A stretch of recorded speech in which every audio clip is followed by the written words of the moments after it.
Hi guys, welcome to Informer. Please like our video and don't forget to subscribe. I've been married for more than 40 years. That's a really long time. During all those years, I did well in my job, my relationships, and life overall. My family was comfortable, and my wife, Nicole, had everything she needed. But then, I started noticing strange things and realized Nicole was cheating on me. What's even worse is how she tried to make it seem like it was my fault. I believe the consequences she faced were fair. Now, I want to share my story. Thinking about what happened a year ago on Monday makes me really uncomfortable. Nicole, my wife, stopped being interested in our intimate life after we both retired. She was a teacher at a school, and I worked in the transport police.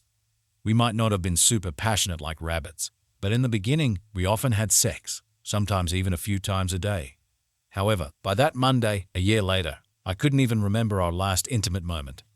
Nicole said I was clearly bored, which made me feel depressed and lazy, and she blamed it on me not having enough hobbies. But I disagreed. My depression came from us not being close anymore. I thought she might be seeing someone else, so I asked her a confusing question.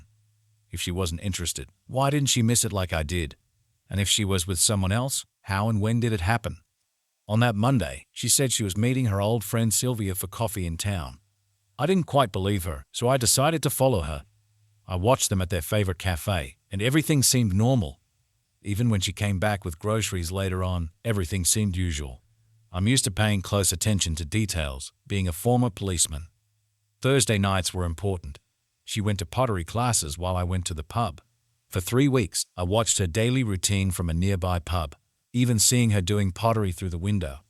But despite all the evidence, I still had doubts. The truth hit me the next Wednesday. It was laundry day, and Nicole changed towels every week, switching between blue and purple sets. I agreed to help, and when she gave me blue towels but asked for purple ones from the closet, I noticed something strange.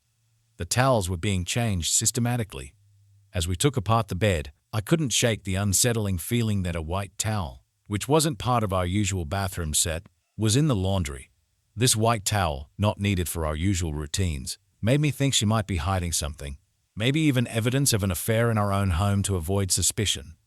The fact that she was using these towels instead of leaving marks on the bed sheets started to worry me. It was March, and the weather wasn't cold enough to justify using those white towels, which should have been put away months ago. Could it be that she was betraying our vows within the confines of our home? The revelation felt like a heavy anvil dropping, crushing any remaining illusions. Lately, I've been enjoying peaceful sleep in our bed. However, it seems almost impossible that I wouldn't have noticed if she was engaging in intimate activities with someone right next to me. Suddenly, it hits me like a falling anvil. It's glaringly obvious that my lack of energy isn't due to depression. There's something else at play. She interrupts my thoughts, saying, "You seem lost, dear." I respond, "Oh, just working on a mental puzzle that's been bothering me." Surprisingly, things are starting to make sense now. She casually mentions that it's important to keep your mind busy, then goes back to her book and finishes her coffee. I decide not to say anything and tell her that my mind is active. But in my head, I start imagining a possible crime scenario. In my thoughts, she's the suspect. She gives me a dose of Rohypnol, then brings someone else into the house for a secret meeting. Now it all seems clear. About 3 months ago, our routine changed. At around 8:50 p.m., she brings me some whiskey. And at 10:20 p.m., we take our pills. A mild sedative for her sleep, statins for my cholesterol reduction, and multivitamins for both of us. She claims that taking medications just before bedtime increases sleep efficiency. I make a mental note to examine my pills carefully when the opportunity presents itself. Wondering who she could have called to sneak into the house at this hour, I dismiss the idea that it could have been the annoying neighbor next door. The cast of characters in this mystery seems to be expanding, which necessitates more detailed information. I am Fred Brown, a former Inspector Brown before retiring 2 years ago at the age of 60.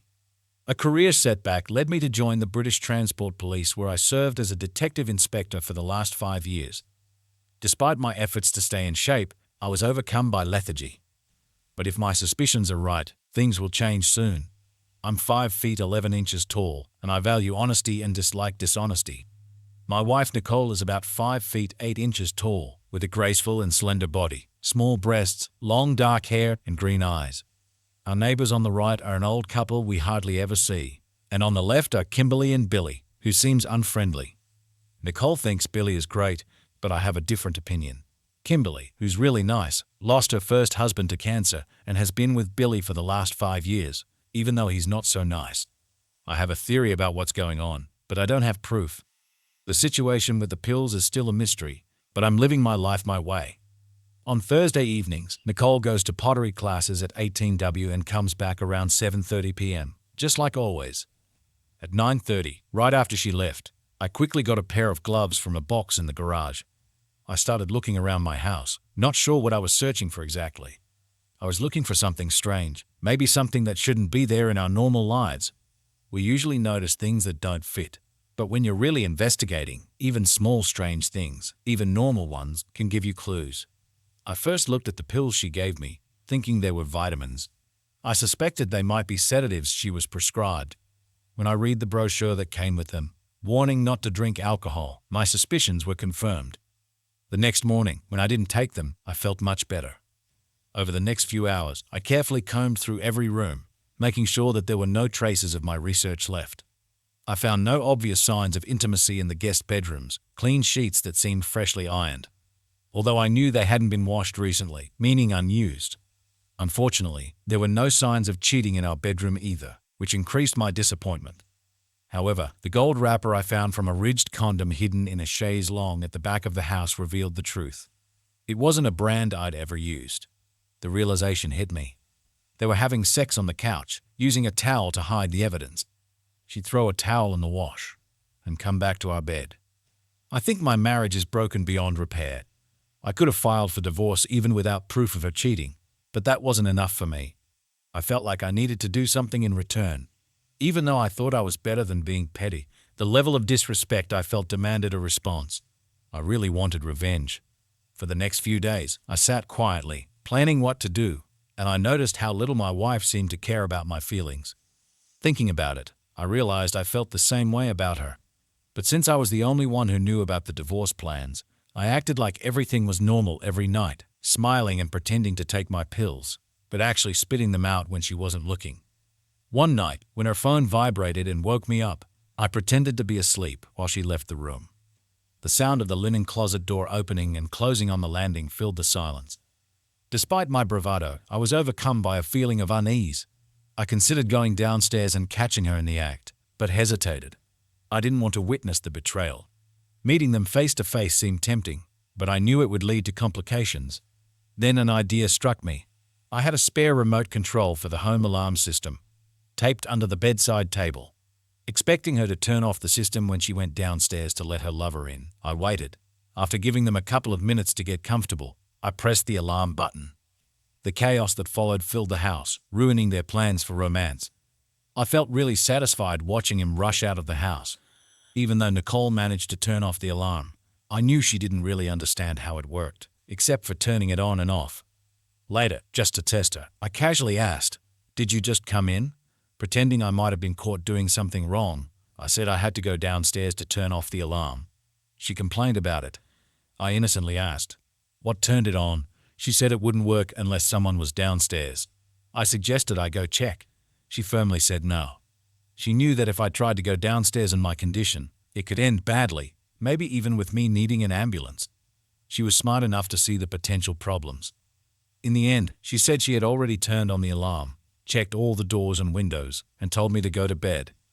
I did, and I had a peaceful weekend. But when she was in the shower, I anxiously read text messages on her phone. I had set up her phone lock with her backup passcode, knowing their overconfidence would lead to a planned meeting on Tuesday at midnight. By Sunday evening, they had recovered from what happened on Saturday night and agreed to meet on Tuesday at 11:30. This worked perfectly for my plan. I needed to talk to Kimberly first on Monday, hoping she would be working from home. Luckily she was. "Hello, Fred," she greeted with a sweet smile as she opened the door. The smile faded when she saw my serious expression. "Concern?" she inquired. "Something happened? You look so serious." "I'm sorry, but we need to talk and we don't have much time," I replied. She said she'd meet near the library at 2:30, and I quickly told her what was going on. Kimberly was really surprised and upset by what Billy did. "How mad are you?" I asked, careful not to upset them too much. Kimberly agreed she was angry and wanted to get back at them, but not too much. I suggested a plan and she liked it. We thought it would be good to act like victims and let the police handle it. I told her the police might ask about our last talk, so we decided to say we were talking about a spare cable for the printer. In the days that followed, I spent time with Kimberly, getting to know her better and admiring her beauty, brains, and determination for revenge. I told her my plan, which was simple and easy to do, and she said she'd think about it. On Tuesday, while cleaning my garage, I saw signs that Nicole was getting ready for another date at our house. I didn't tell Kimberly, wanting everything to seem normal. That night, Nicole brought me a big glass of whiskey and pills. I pretended to take them so my toxicology test would look normal. By 10:30, I acted like I was tired and went to bed, getting ready for what was going to happen on Tuesday. As I fell asleep, I wondered why Nicole thought it was okay to treat me like this after almost 40 years and 2 kids. She not only betrayed me, but she did it at our home after giving me sleeping pills. It felt really cruel. About 15 minutes later, I saw her getting into bed, so I pretended to be unconscious. After she checked on me, she went to the bathroom. I could hear her showering and brushing her teeth. Then I heard the toilet flush, and I heard a sound like she was taking a pill. I pretended to still be unconscious and didn't move. At 11:30, her phone buzzed on the table next to the bed. I made a small noise to seem like I was disturbed, then went back to pretending to be asleep and breathed slowly. She left the room to answer the call, leaving her phone behind. I couldn't help but smile when I saw a text from Kimberly asking about Billy knocking on our sunroom door. I didn't have Nicole's number. I was bewildered. Soon after my phone rang, it was Kimberly. I didn't answer, indicating that I wasn't asleep. I went downstairs without alerting them, stopping near the partially open kitchen door. I overheard them engaging in intimate activities, which filled me with disgust and hatred. I questioned what I had done to deserve such treatment. If she didn't love me, she could have left. But why involve this arrogant person? I could see well enough to grab the rolling pin from the kitchen countertop. To avoid suspicion, I waited and listened until she accidentally yelled for him not to stop. When she did, I burst into the room, shouting at him to leave my wife alone. I pretended to collapse on top of them to make it seem like I passed out. The drugs I took worked, and I actually fainted. But Julia, another woman, continued talking. Around 10 o'clock, Billy, her husband, brought her a drink and a vitamin pill, just like my wife's. After taking them, she got sick in the bathroom without telling her husband. Then he disappeared, and she heard the door close. She called for him, but he didn't answer. Confused, she looked out the window and saw him at our sunroom's patio door. Worried, she texted my wife and tried calling me, but we didn't respond. She got scared and went outside, where she saw her husband cheating. She filmed it until I came in, maybe drunk, and thought my wife was being attacked. I don't really remember what I did because I wasn't myself. I hit Billy on the head. Then Julia stopped filming, called for help, and told them what happened. At the hospital, the doctor and police said I might have been drunk. They wanted a blood test, and I felt dizzy and tired, but I knew something had to be done. I was worried about my wife the whole time. The doctor told me she talked to the police, and then I passed out again. I was in the hospital, and they were getting ready to take my blood for tests. I agreed and told the doctor to go ahead. I said I didn't have anything to hide. While they took the blood, I lay back on the bed and fell asleep. The next morning, I woke up around 9 a.m. and saw a young police officer at the door. He asked politely, "Are you okay, sir?" I said. "I think so, but I don't know why I'm here." "I'll let the boss explain. It's beyond my understanding." Shortly after, a nurse entered, offering me tea and toast while checking my vital signs. Meanwhile, the officer spoke quietly into his walkie-talkie, updating someone on my situation. The nurse left, promising a late breakfast, and the officer approached, stating that the boss would arrive soon for another matter. "Are you willing to wait, sir?"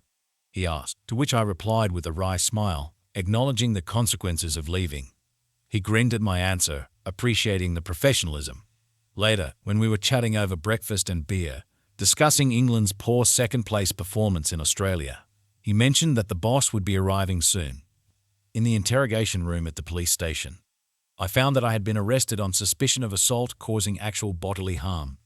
The investigator, introducing himself, repeated the severity of the accusation, making sure that I was aware of the possible consequences. Then he asked me to tell him about the events of the previous night. I explained mostly the facts, explaining how, feeling tired, I went to bed after my wife brought me a drink and pills.